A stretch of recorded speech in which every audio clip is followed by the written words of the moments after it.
Mirëmëngjesë të dashur ujor, do bëjmë një mesazh për ju dhe mesazhi juaj është mbretëresha e tokës.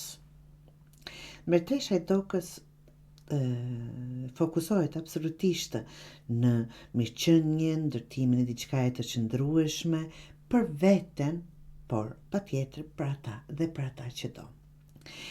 Me një farë mënyrë është ju fton të shijoni frutat e punës të suaj, por mos harroni të ushqeni rrënjët për ditjet të vazhdueshme. Shpeshherë bëjmë gjëra që duke qenë të përkushtuar për të tjerët apo për ata që duam, harrojmë të uisim veten. Ta them kështu. Të dashur, nëse vazhdoni të harroni veten, nëse vazhdoni të fokusoheni në një gjë jashtëmase dhe të mos kujdeseni çfarë ndjeni, çfarë dëshironi, çfarë keni nevojë tani, rrezikon të ndihesh i konsumuar nga detyrat ose të humbasësh ndjeshmërinë duke u fokusuar vetëm tek aspektet materiale apo vetëm tek të tjerët. Mund të biesh në rutina pa shpirt, të humbasin, të zhdukin dhe kështu me radhë, duke harruar gëzimin e kujdesit për gjërat që ke ndërtuar.